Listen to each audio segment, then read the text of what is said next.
Sudah pernah kan baca buku Markus semua sampai selesai? Pernah.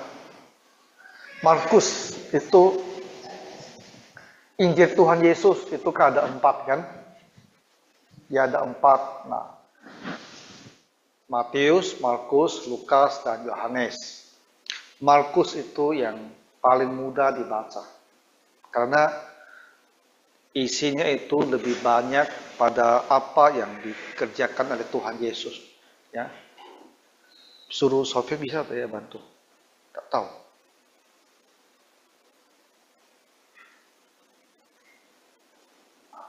Oke, kita baca dulu ya. Ada 8 ayat. Nah, jadi inilah permulaan Injil tentang Yesus Kristus, Anak Allah. Seperti ada tertulis dalam kitab Nabi Yesaya, lihatlah, aku menyuruh utusanku mendahului engkau. Ia akan mempersiapkan jalan bagimu. Ada suara orang yang berseru-seru di padang gurun, persiapkanlah jalan begitu untuk Tuhan, luruskanlah jalan baginya. Demikianlah Yohanes Pembaptis tampil di padang gurun dan menyerukan, bertobatlah dan berilah dirimu dibaptis, dan Allah akan mengampuni dosamu. Lalu datanglah kepadanya orang-orang dari seluruh daerah Yudea dan semua penduduk Yerusalem, dan sambil mengaku dosanya, mereka dibaptis di sungai Yordan. Yohanes memakai jubah bulu unta dan ikat pinggang kulit, dan makanannya belalang dan madu hutan. Inilah yang diberitakannya, sesudah aku akan datang, ia yang lebih berkuasa daripadaku, membungkuk dan membuka tali kasutnya pun aku tidak layak. Aku membaptis kamu dengan air, tapi ia akan membaptis kamu dengan Roh Kudus. Jadi 8 ayat ini ya kita lihat apa hal-hal yang bisa kita gali, yang kita bisa pelajari. Nah, kita mulai dengan berdoa ya.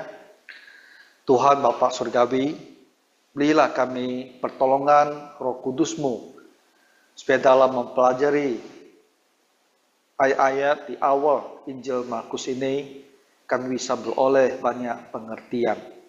Dalam nama Tuhan Yesus kami berdoa. Amin. Nah, jadi Injil ini ya, Markus dia menulis dan dia mulai dia mengatakan inilah permulaan daripada Injil tentang Yesus Kristus Anak Allah. Nah, jadi kalau kita bertanya Injil Markus ya, ini isinya tentang apa? Apa yang dia tulis di dalam 16 pasal ini? Nah, jawabannya adalah Injil tentang Yesus Kristus. Ya. Dan Injil ini apa? Injil ini adalah kabar baik. Ya, kabar baik untuk kita. Nah, kabar baik ini yang ada di dalam Tuhan Yesus. Lalu orang bertanya, nah kalau surat Markus ini kan itu dibawa ke banyak daerah dan mereka baca, Yesus Kristus, siapa dia ini? Markus bilang, dia ini adalah Anak Allah. Jadi Tuhan Allah ya, yang menciptakan manusia alam semesta ini adalah satu Allah. Tapi dalam Allah yang satu ini ternyata ada yang Bapa, ada Anak, tak ada Roh Kudus. Nah, ini adalah satu hal yang sangat-sangat misterius. Ya. Allah itu satu, tapi dalam Allah yang satu ini ada 3 pribadi yang berbeda. Yang kita sebut Bapa dan Anak dan Roh Kudus. Nah, ini adalah ajaran di dalam agama Kristen. Dan Injil ini adalah mengenai anak Allah. Nah, bukan berarti ya, seperti kita ini, ke papa saya kan Li Jinghian, saya anak dia, jadi saya lahir dari dia. Maksudnya bukan seperti ini. Kenapa dipakai pribadi pertama Bapak, pribadi kedua disebut anak? Kenapa pakai cara seperti ini? Untuk menolong kita memahami hubungan kedua pribadi ini yang sedemikian intim dan dekat. Jadi istilahnya adalah bapak dan anak. Ya, tapi bukan dimasukkan bahwa anak ini ada atau lahir kena bapak, bukan. Ya, mereka sama-sama dari kekal sudah ada. Bapak dari kekal, anak pun dari kekal. Tapi disebut anak untuk membicarakan hubungan mereka yang intim sekali. Jadi tidak seperti ada agama lainnya yang sering bilang, wah, Tuhannya punya anak. Seperti ayah manusia punya anak. Bukan begitu maksudnya. Oke, kita lanjut ya. Nah, jadi Injil yang mau dipelajari Markus ini semuanya adalah tentang Injilnya Tuhan Yesus Kristus.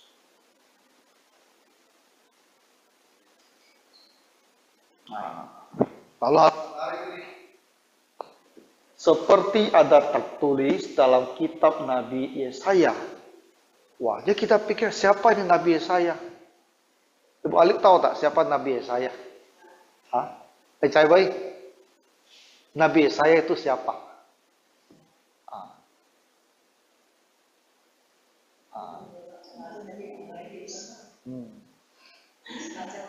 Pernah baca kan di Perjanjian Lama kan ada kan Nabi Yesaya, tebal sekali, 60-an pasal. Sebelum Tuhan Yesus lahir, sebelumnya Tuhan Allah ada mengutus orang-orang untuk mengajarkan firman. Dan mereka itu kita sebut sebagai apa? Ya sebagai nabi. Dan dari banyak nabi itu, salah satu namanya adalah Yesaya. Nah, Yesaya ini banyak sekali memberikan pengajaran tentang Tuhan Yesus yang akan lahir nanti. Tahu tidak?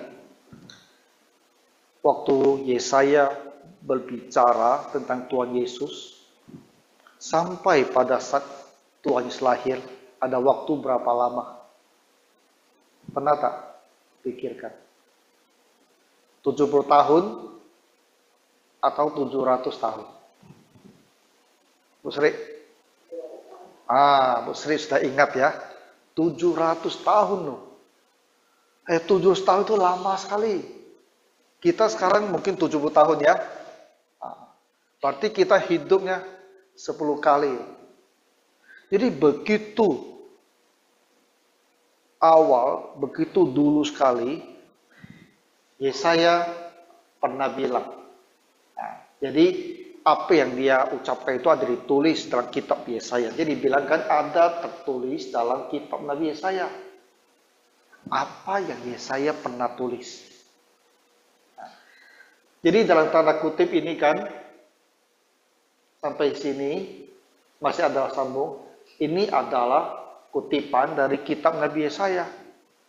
Jadi Yesaya pernah bilang apa? Dia bilang, lihat, aku, itu Tuhan Allah, menyuruh utusanku mendahului engkau. Dan ia ini, utusanku ini, akan mempersiapkan jalan bagimu. Mu, ini ada engkau. Nah, kita lihat ya apa yang Yesaya bilang.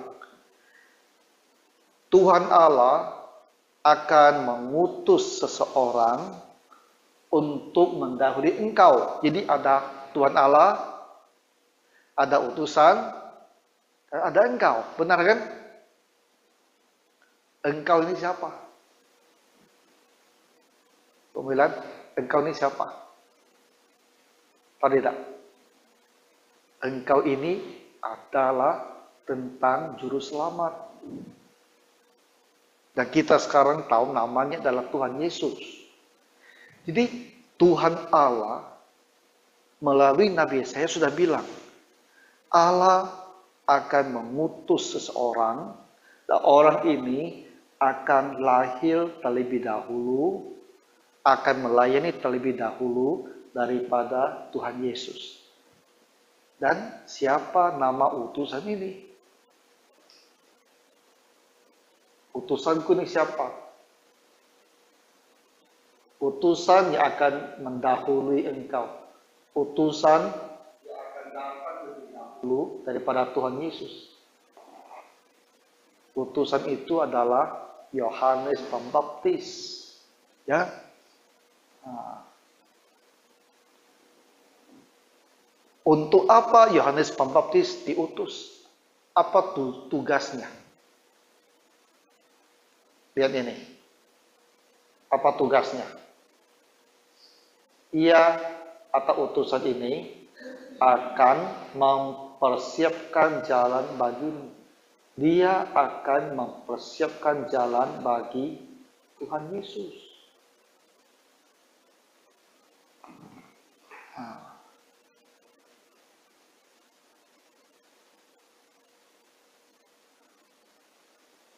Yohanes ini akan lebih dahulu datang. Dan kalau kita bandingkan ya di dalam Injil, Yohanes ini lahir 6 bulan lebih dahulu daripada Tuhan Yesus. 6 bulan. Nanti udah mau Natal ya. Dan dia juga lebih dahulu memulai pelayanan. Setelah itu baru Tuhan Yesus memulai pelayanannya. Jadi tujuannya Yohanes memulai dahulu ada apa? Untuk mempersiapkan hati orang menerima ajaran Tuhan Yesus. Nah, mari kita lihat apa yang dia kerjakan. Ya. Nah, ini juga adalah sebuah kutipan dari Nabi. Nah, ada suara orang yang berseru-seru di padang gurun. Persiapkanlah jalan untuk Tuhan, luruskanlah jalan bagimu. Jadi Yesaya bilang nanti di padang gurun ya. Nah, di padang gurunnya Israel itu bukan seperti hutan dengan banyak sekali pohon yang hijau-hijau yang pohon, bukan begitu. Padang gurun mereka itu pasir semua. Pasir, gila semua pasir. Lalu ada bukit-bukit pasir, lalu ada banyaklah semak-semak, tanaman-tanaman kecil-kecil, itu aja. Batu-batu banyak, jadi kosong sekali. Nah, Yesaya bilang, ada nanti di sana, di padang gurun ini, ada orang yang akan berseru-seru. Persiapkanlah jalan bagi Tuhan, luruskanlah jalan baginya. Dan orang ini siapa? Suara orang yang berseru-seru. Siapa yang berseru-seru di padang gurun ini? Yohanes Pembaptis, ya. Jadi Yohanes Pembaptis ketika dia mulai pelayanan, dia ada di padang gurun. Dan di situ dia bilang apa? Demikianlah Yohanes Pembaptis tampil di padang gurun, ya, dia muncul nih. Dan dia bilang apa? Di situ dia apa? Bertobatlah dan berilah dirimu dibaptis, dan kamu akan Allah akan mengampuni dosamu. Nah, jadi suatu waktu ya, tiba-tiba orang-orang Yahudi itu menyadari, di padang gurun loh, berarti jauh ya, jauh dari pemukiman, jauh dari orang banyak. Di situ ada orang yang bilang kalian harus bertobat. Jadi yang lagi bicara di pada waktu itu adalah Yohanes Pembaptis. Dia lagi mempersiapkan hati orang untuk menerima Tuhan Yesus. Karena dia terlebih dahulu bilang sama semua orang, kalian harus bertobat. Ya, semua orang yang berbuat salah, dia harus berhenti melakukan kesalahan. Semua orang yang sudah melupakan Tuhan, harus kamu kembali beribadah kepada Tuhan. Dia persiapkan hati orang. Nantinya, waktu Tuhan Yesus muncul, itu 6 bulan kemudian, Yohanes kan bilang nih, inilah anak domba Allah yang menghapus dosa manusia. Jadi orang-orang itu diarahkan kepada Tuhan Yesus. Dan karena hati mereka sudah dipersiapkan, sudah tahu bahwa mereka tuh harus bertobat, harus kembali kepada Allah, maka mereka banyak sekali ikut Tuhan Yesus kan. Tuhan bilang apa? Dong, ya ribuan orang tuh ikut Tuhan Yesus. Nah itulah tugasnya Yohanes Pembaptis. Nah kita sekarang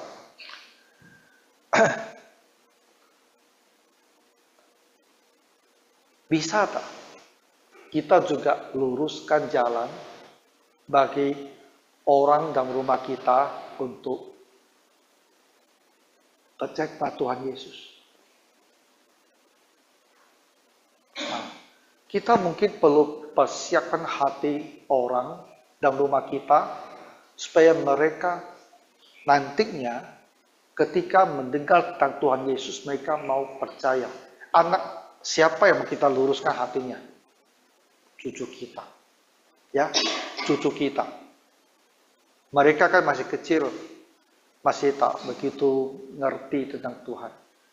Kita harus luruskan jalan bagi mereka untuk percaya pada Tuhan Yesus. Jadi mulai mereka masih kecil, di rumah, kita harus banyak berbicara pada mereka tentang Tuhan Yesus.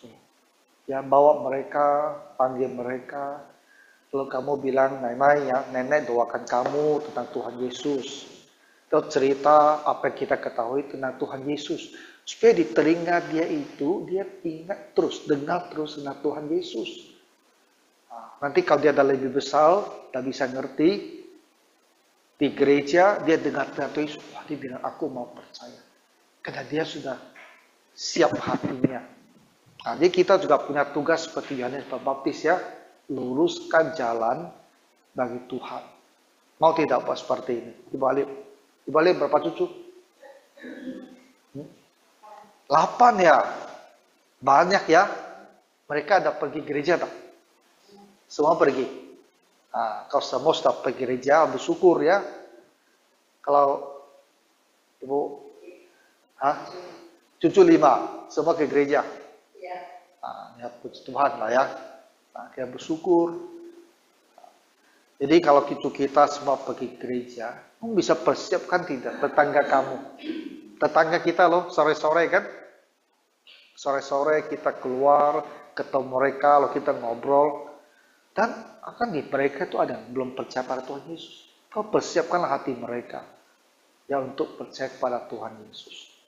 Seperti Yohanes Pembaptis. Nah, kita lihat lagi nih. Ternyata banyak orang datang kepada Yohanes Pembaptis ini. Oh, jadi dia bilang sama orang banyak, kalian harus bertobat. Orang bukan marah sama dia loh. Ternyata mereka mau datang kepada dia. Dia ini. Lalu datang kepadanya orang-orang dari seluruh daerah Yudea dan Yerusalem. Mau tidak jalan-jalan ke Yerusalem? Mau? Mau? Oh, enggak mau. Tapi sekarang tak bisa pergi kan? Tiap hari ada bom di situ. Sekarang tak bisa pergi. Kita berdoalah. Nanti mereka bisa berhenti berperang ya. Sudah bisa damai. Dan sudah pergi 1 kali. Pemagai pernah pergi Yerusalem? Sudah. Omongko ada rencana ke sana. Gereja kita di Singapura itu tiap tahun mereka ada perjalanan ke sana tiap tahun. Tiap tahun. Kalau bisa pergi, saya rasa itu sangat bagus. Ya, kamu bisa melihat tempat-tempat yang Tuhan Yesus dulu ada. Nah, jadi kita bisa, di Kana apa terjadi? Kita baca, di Kana dulu pernah ada perkawinan kan? Ada mujizat, Yesus ubah air jadi anggur. Jadi kita di situ di kota Kananya kita baca cerita Tuhan Yesus. Bagus sekali. Yerusalem itu ibu kotanya. Ya. Nah, jadi Yerusalem petanya Israel ya. Peta Israel itu seperti gini loh. Ini lalu di sini turun. Nah, ini satu peta, ini satu Israel. Nah, bagian utaranya disebut daerah Galili. Ya kan? Setelah Galili ini yang di tengah namanya apa? Samaria. Ya. Lalu di selatan namanya apa? Yudea. Sekarang ingat, negara Israel itu ya, pada zaman Tuhan Yesus, secara garis besar bisa dibagi 3. Di utara, paling atas disebut daerah Galilea. Nah itu tempat Tuhan Yesus dibesarkan. Di tengahnya disebut daerah Samaria. Ya. Di selatannya disebut daerah Yudea. Nah, Yerusalem adalah ibu kotanya di Yudea, jadi agak di selatan. Nah, jadi datanglah kepadanya orang-orang dari seluruh daerah Yudea dan semua penduduk Yerusalem. Nah, jadi kalau kita punya sedikit pandangan tentang peta Israel, kita sudah tahu, jadi ada Galili, ada Samaria, ada Yudea, dan di situ ibu kotanya Yerusalem. Dan orang-orang mana yang datang kepada Yohanes Pembaptis? Ternyata mereka di selatan, yang di Yudea ini, dan yang di Yerusalem. Dari daerah orang-orang di ibu kotanya. Yang mereka semua datang kepadanya, ya kepada Yohanes Pembaptis ini. Mereka datang untuk apa?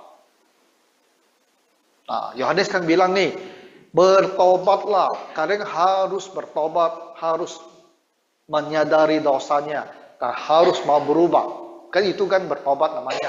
Sadar kita punya dosa, nah kita bilang saya nyesal, saya mau berubah. Itu namanya bertobat. Jadi ada orang di padang gurun sendirian, dan dia bilang kalian harus bertobat itu. Ternyata orang-orang di Yudea ini mereka semua sadar, ada yang bilang, dan hati mereka menerima.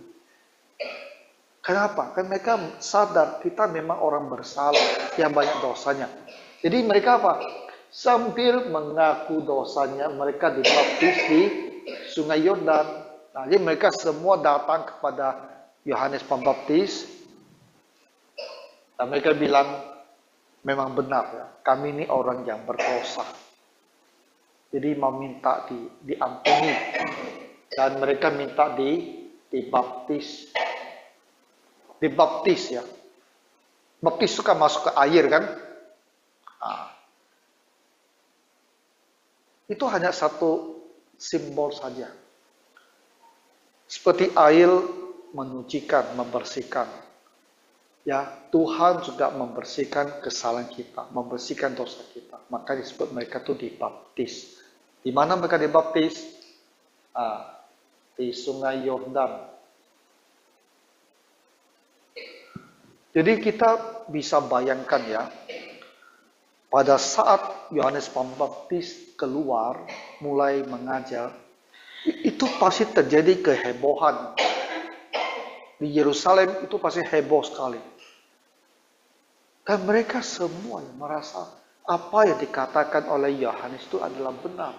Kita ini harus bertobat. Kita hidup dalam dosa, kita harus berubah. Dan mereka datang mengaku dosa.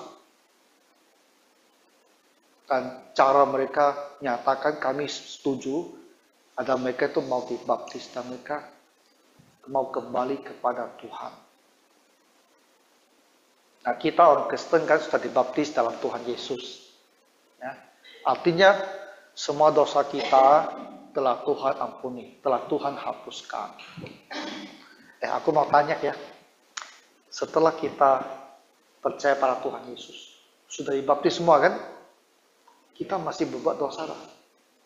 Hah? Masih kan? Bu Aliu masih? Masih ya? Atau Ibu Margaret masih tidak? Atau belum sudah tidak berdosa? Ada tak? Masih ya. Kita semua masih berbuat dosa. Jadi bagaimana kalau kita berbuat dosa? Kita tak bilang, oh aku mau ke gereja, minta dibaptis lagi. Bukan, itu bukan begitu caranya.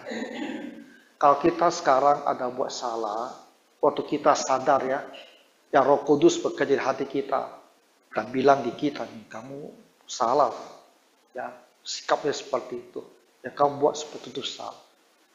Nah, kita cepat-cepat berlutut dan bilang sama Tuhan, Tuhan saya telah berbuat dosa, ya ini yang telah saya katakan, ini yang telah saya lakukan, saya berbuat dosa, dan saya minta Tuhan ampuni saya, berdoa. Sungguh-sungguh setelah berdoa, kita merasa ada damai. Dan kita harus bersungguh-sungguh, jangan lagi mengulangi kesalahannya.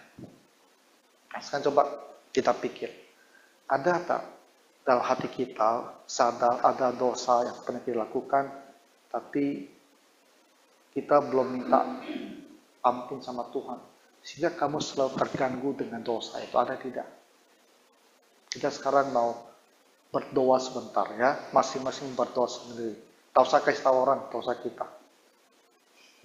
Ngerti? Berurusan ini kita sama Tuhan.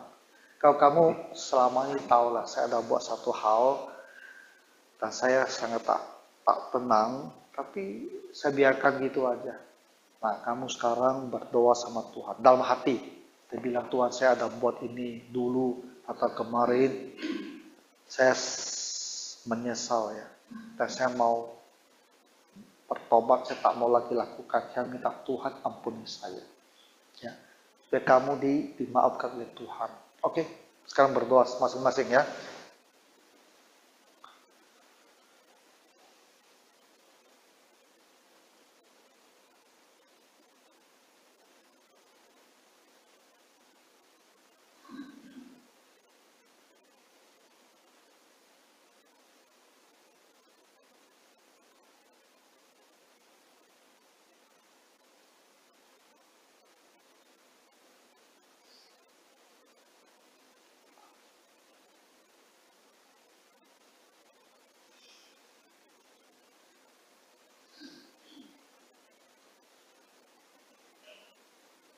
Oke, nah sekarang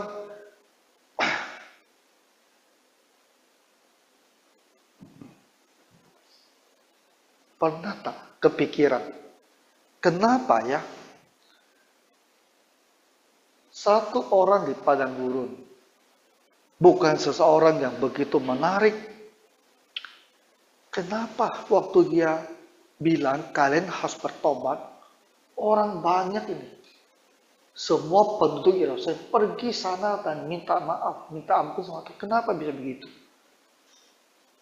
Karena Roh Tuhan bekerja.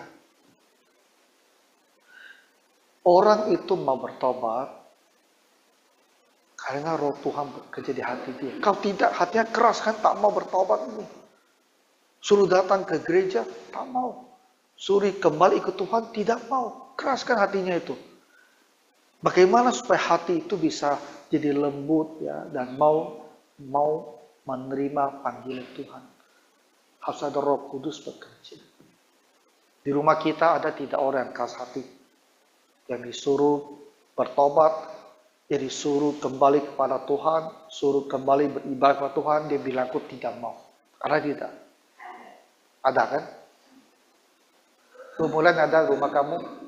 Tak ada. Ibu Ali, rumah kamu ada? Semua rajin. Oh, tak berani ya. Mengkau rumah kamu ada yang seperti ini? Yang tak mau bertobat ikut Tuhan? Ada. Menolak. Kemarin saya makan siang dengan satu anak sekolah minggu dulu. Belasan tahun lalu dia sekolah minggu di sini. Sekarang pekerjaan dia sudah bagus sekali di Batam. Jadi saya sampai Rukia makan siang sama-sama dia. Dia bilang, aku nih free thinker. Saya tidak ke gereja lagi.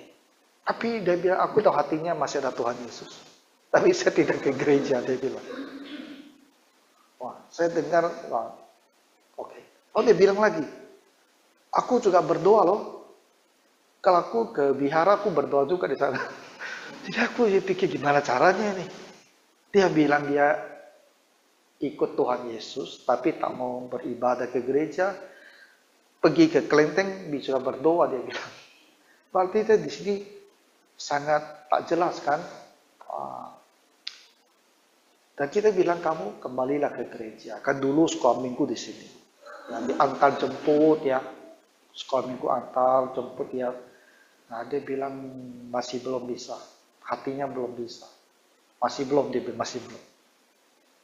Kadang-kadang ada orang hatinya jadi seperti ini. Bagaimana caranya supaya hatinya bisa lembut. Dan dia bilang, aku mau kembali kepada Tuhan. Seperti orang-orang biasanya. Bagaimana? Kenapa orang-orang ini mau ya datang dan mengaku dosanya? Kalau Roh Kudus bekerja. Jadi kalau kita mempunyai orang-orang di rumah kita, anak atau cucu, atau suami atau istri, atau siapalah kita kenal, kita bilang kamu harus kembali ke gereja, dia bilang aku tidak mau. Kamu tak perlu paksa-paksa dia juga. Paksa dia kan nanti jadi bertengkar. Dia marah loh. Suruh-suruh saya ke gereja, dia marah, tak suka. Berdoa. Karena kita butuh Roh Kudus untuk melembutkan hati dia. Berdoa. Tuhan tolong saya. Tolong dia juga supaya dia mau sadar. Nanti satu hari ya dia lembut hatinya. Kita ajak. Dia bilang, oke aku mau datang ikut Tuhan kembali. Begitu caranya. Dia punya adik juga. Satu. Kecil. Dia ke gereja. Mainnya di gereja itu. Besar di gereja. Setelah kerja 20-an tahun, menikah, jarang dia tak mau ke gereja itu sudah. 20-an tahun tak ke gereja. Lalu dia pindah ke Batam kan? Tak mau ke gereja juga. Terus suatu hari, dia mau datang. Datang berapa minggu, habis tak mau datang lagi. Kemarin saya sama-sama dia pergi berobat mata ke Malaka. Saya bilang, kamu datang gereja. Dia bilang, belum. Tapi saya mau datang. Tapi belum. Nanti ada masalah mau di atas, selesaikan dulu. Habis itu dia mau datang. Masalah apa? Istrinya datang. Tiap minggu istrinya datang. Dia bilang, dia bertengkar sama istrinya. Nanti setelah berdamai dia baru datang sama istrinya. Tak enak kau datang masing-masing, dia bilang. Kadang-kadangnya begitu ya. Dia mau datang nih sekarang, tapi dia merasa lagi bertengkar sama istrinya. Kalau dia datang sendiri, aku datang sendiri, tak enak. Nanti dia mau damai dulu sama istrinya, mau sama-sama datang. Kehidupan orang ya, ceritanya itu macam-macam. Ya, nah kita kadang tidak tahu kok bisa punya cerita seperti ini, tapi ada ternyata. Jadi kita hanya bisa berdoa, berdoa lalu aja, berdoa lalu aja. Tapi jangan tiap kali ketemu kamu aja, nanti dia malas sekali. Ya, berdoalah, kasih waktu berapa lama, nah kita ajak dia lah. Ya satu hari Tuhan lembutkan hatinya. Nah, jadi semua penduduk Yerusalem mereka mengaku dosanya. Nah, hatinya lembut ini, mengaku dosa, dan mereka itu mau dibaptis.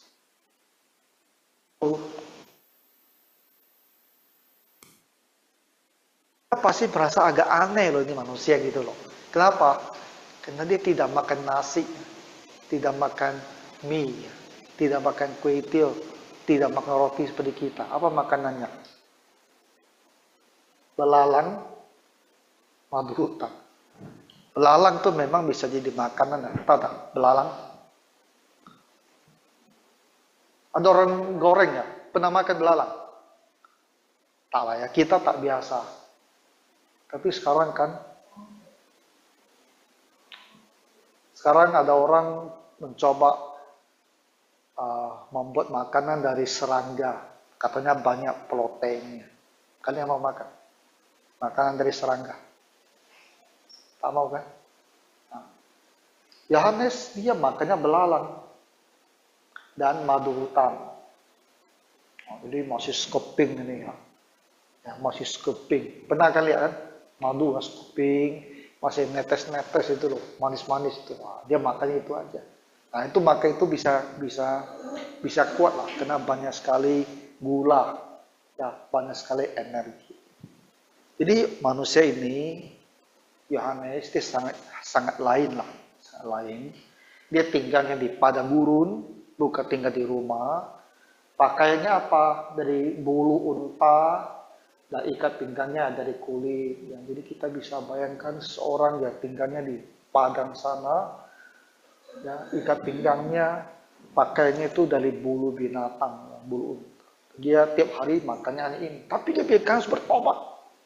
Jadi ini manusia sangat istimewa yang Tuhan lahirkan untuk satu misi ini, mempersiapkan jalan bagi Tuhan Yesus, mempersiapkan hati orang untuk percaya kepada Tuhan Yesus. Setelah Tuhan datang, tidak lama kemudian dia akan ditangkap kan? Betul, ditangkap sama Herodes, kemudian dipenggal kepalanya, hukuman mati. Jadi kira-kira berapa umur Yohanes Pembaptis? Tuhan Yesus waktu mulai melayani umurnya 30 tahun. Dan Tuhan Yesus melayani 3,5 tahun. Waktu Tuhan Yesus disalibkan umurnya sekitar 33-34. Kira-kira berapa umur Yohanes waktu dia mati? Perkiraannya 32, 31, 32, gitu aja. Karena dia 6 bulan lebih dahulu lahir dari Tuhan Yesus kan. Dan dia melayani sebentar saja.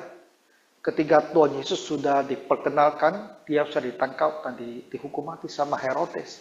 Jadi paling umurnya 31 dan 32 sudah meninggal. Nah itulah kisahnya si Yohanes Pembaptis ini. Dan dia disebut Yohanes Pembaptis ya, karena dia membaptis orang terus. Siapa yang bertobat dia baptis, dia bertobat dia baptis. Jadi namanya Yohanes Pembaptis. Nah, lalu dia bilang sama orang banyak ini yang datang nih sudah dibaptis, dia bilang sama mereka, sesudah aku akan datang, ia yang lebih berkuasa daripadaku, membungkuk dan membuka tali kasutnya pun aku tidak layak. Nah, kan tugas dia adalah mempersiapkan jalan bagi Tuhan kan. Jadi dia biasa mereka. Nanti akan datang satu orang. Itulah orang yang kalian harus ikut. Orang ini lebih berkuasa daripada saya. Begitu berkuasanya, saya bungkuk membuka tali kasutnya pun tidak layak. Kita kan tak pernah ya membuka sepatu orang, tidak kan? Mungkin suami kamu sepatu buka tak? Orang Jepang buka ya, orang Korea buka kan? Dan nonton dramanya tak? Tapi kita orang Tionghoa yang dahulu ya mungkin ada juga buka, tapi yang modern sekarang tidak buka kan? Suami kamu pulang ya buka sendiri lah sandarnya. Betul tak? Masa kita mau bungkuk buka kan tidak ada. Nah, tapi Yohanes bilang ya, kalau saya bungkuk dan buka tali kasutnya pun saya tidak pantas. Karena saya begitu rendah dan dia begitu tinggi. Dia mau melakukannya, tapi dia itu tidak layak. Jadi dia langsung ingatkan orang banyak itu tentang betapa tinggi dan mulianya Tuhan Yesus. Kenapa? Karena dia adalah anak Allah. Anak Allah yang menjelma jadi manusia. Aku membaptis kamu dengan air, tapi ia membaptis kamu dengan Roh Kudus. Jadi kita semua orang ya, Roh Kudus membaptis kita, makanya kita bisa percaya pada Tuhan Yesus. Lalu di gereja kita dibaptis dengan air. Oke? Nah, jadi kita sudah belajar ya 8 ayat dari Markus ini. Pulang di rumah tiap hari baca sedikit Injil Markus, boleh? Ya, satu hari baca entah setengah pasal atau satu pasal. Baca. Lalu kita nanti kalau KTB lagi kita lanjutkan, kita pelajari. Oke, mari kita sekarang sama-sama berdoa. Tuhan Yesus, bantulah kami untuk lebih mengerti tentang dirimu melalui kitab Injil Markus ini. Supaya kami bisa lebih mengasihi Tuhan, lebih beriman kepadamu. Bantu kami di rumah juga dengan tekun, rajin membaca firman Tuhan. Di dalam nama Tuhan Yesus kami berdoa. Amin. Oke, terima kasih.